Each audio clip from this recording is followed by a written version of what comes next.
국세청이 편법 증여 등 부동산 거래 관련 탈세 혐의자 360명에 대해 세무조사에 착수했습니다. 특히 주요 과열 지역에 대해서는 탈세 여부에 대한 모니터링을 지속적으로 강화하고 다양한 과세 인프라를 활용해 탈루 혐의자는 엄정 대응하겠다고 밝혔습니다.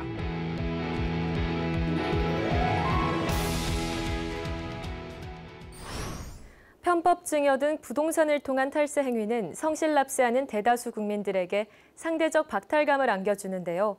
국세청은 이번 세무조사를 통해 탈루 세금 추징은 물론 사회 전반의 성실 납세의식을 제고하는 기회로 삼겠다고 밝혔습니다.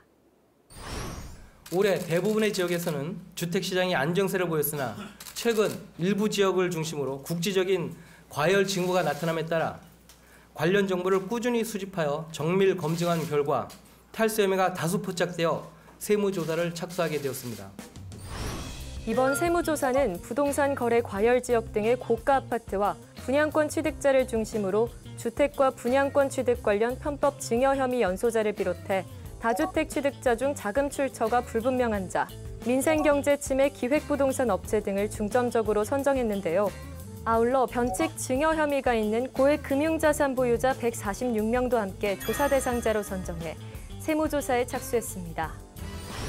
국세청은 조사 대상자 선정을 위해 국토교통부 자금조달계획서를 비롯해 현장정보, 금융정보분석원 정보 등 다양한 과세 인프라를 연계해 통합적으로 분석하고 고가 아파트 등 과열 지역 부동산 취득자의 가족 구성원까지 재산 변동 상황과 자금 원천을 종합적으로 분석해 세무조사 대상자를 선정했다고 밝혔는데요.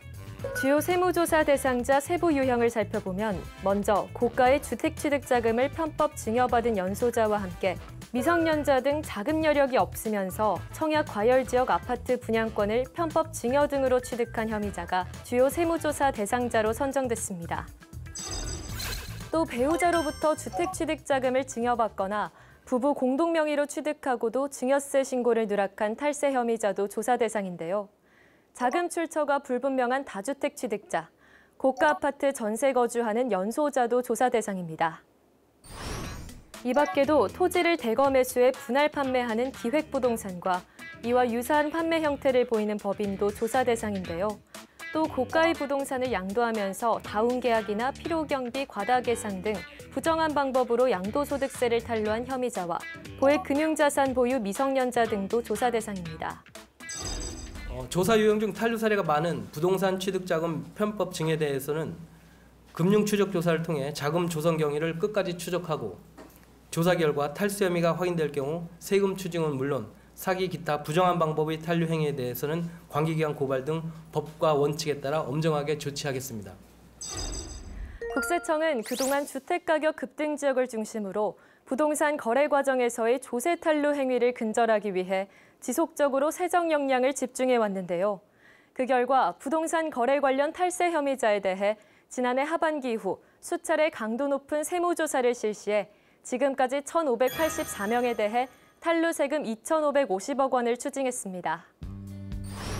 앞으로도 부동산 시장 가격 급등 지역 등 주요 과열 지역에 대해서는 분양 현장 등에서 부동산 거래 내역을 지속적으로 모니터링해 관련 정보를 신속히 수집 분석할 방침입니다. 이를 위해 자체 부동산 정보 수집 전담반 활동을 강화하여 부동산 관련 탈루 혐의자에 대해 상시 분석 체계를 유지하고 또한 유관기관과 더욱 긴밀한 협조 체계를 구축, 관계기관 합동 부동산 거래 조사팀에 국세청 직원을 상주시켜 투기 과열 지구 내 모든 자금 조달 계획서 신고 자료를 실시간으로 정밀 검증하겠습니다. 다운계약과 편법 증여 등의 방법은 엄연히 불법인데요.